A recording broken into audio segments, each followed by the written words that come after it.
ইন্টারনেটের এই যুগে তরুণদের কাছে এক জনপ্রিয় পেশা ফ্রিল্যান্সিং। ফ্রিল্যান্সিং হলো এক ধরনের স্বাধীন পেশা। যারা চাকরির ধরাবাঁধা নিয়ম পছন্দ করেন না, তাদের জন্য উপার্জনের এক চমৎকার মাধ্যম ফ্রিল্যান্সিং। বর্তমানে বাংলাদেশের তৃতীয় সর্বোচ্চ বৈদেশিক মুদ্রা অর্জিত হয় ফ্রিল্যান্সিং খাত থেকে।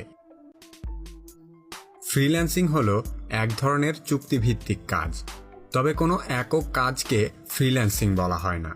বলতে গেলে এটি পেশা পরিচালনার এক বিশেষ ধরন। কোনো প্রতিষ্ঠানের অধীনে না থেকে স্বাধীনভাবে কাজ করাকে বলা হয় ফ্রিল্যান্সিং। আর যারা এ ধরনের কাজ করেন তারা হলো ফ্রিল্যান্সার, বাংলায় যাকে বলা যায় স্বাধীন পেশাজীবী। ফ্রিল্যান্সিংয়ের সাথে ওতপ্রোতভাবে জড়িয়ে আছে আরেকটি শব্দ, তা হলো আউটসোর্সিং। কোনো ব্যক্তি বা প্রতিষ্ঠান তার নিয়মিত কর্মীদের বাইরে চুক্তিভিত্তিক কোনো কাজ করালে তাকে বলা হয় আউটসোর্সিং। যেমন ধরুন, আপনি আপনার নিজের অথবা ব্যবসা প্রতিষ্ঠানের জন্য একটি ওয়েবসাইট খুলতে চান, কিন্তু আপনার প্রতিষ্ঠানে কোনো ওয়েব ডেভেলপার নেই। আবার এই একটি কাজের জন্য একজন কর্মী নিয়োগ করাও অনেক ব্যয় সাপেক্ষ। তখন আপনার জন্য সবচেয়ে সহজ ও সাশ্রয়ী উপায় হবে একজন ফ্রিল্যান্সারকে কাজ দেওয়া। এক্ষেত্রে চুক্তিভিত্তিক যে কাজটি করিয়ে নেওয়া হবে সেটি হবে আউটসোর্সিং। বিভিন্ন ধরনের আউটসোর্সিংয়ের চাহিদা অনুযায়ী কাজ করাই হল ফ্রিল্যান্সিং। সাধারণত চাকরিজীবীদের মতো ফ্রিল্যান্সারদের কোনো নির্দিষ্ট বেতন নেই। কাজের ধরন ও চুক্তির উপর নির্ভর করে একজন ফ্রিল্যান্সার কত টাকা আয় করবে। জনপ্রিয় কয়েকটি ফ্রিল্যান্সিং কাজের ধরন হল web development, graphic design, data entry, digital marketing, video editing, app development ইত্যাদি। এসব কাজের বাইরেও চাহিদাসম্পন্ন যে কোনো কাজে দক্ষতা অর্জন করে আপনিও হয়ে যেতে পারেন ফ্রিল্যান্সার। কিন্তু কোথায় গেলে আপনি এ সমস্ত কাজ পাবেন, বা আপনি আপনার প্রয়োজন অনুযায়ী দক্ষ কর্মী কোথায় খুঁজবেন? এর উত্তর হলো মার্কেট প্লেস।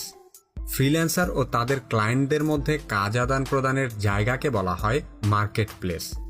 মার্কেট প্লেস হলো কাজের বাজার, যেখানে আপনি আপনার কোনো কাজ অন্যকে দিয়ে করিয়ে নিতে পারবেন। আবার কর্মসন্ধানী যে কেউ সেখান থেকে আপনার কাজটি করার জন্য চুক্তিবদ্ধ হবে। অর্থাৎ যে প্ল্যাটফর্মে কাজ দাতা এবং কাজ গ্রহীতা উভয়ের সকল ধরনের লেনদেন হয় তাকে বলে মার্কেট প্লেস। ইন্টারনেটে বহু মার্কেট প্লেস আছে।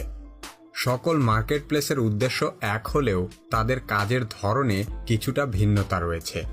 আন্তর্জাতিক মার্কেট প্লেসগুলোতে বাংলাদেশি ফ্রিল্যান্সাররা, বিশেষ করে ফ্রিল্যান্সিংয়ে যারা নতুন, তাদের বেশ কিছু সমস্যা হয়ে থাকে।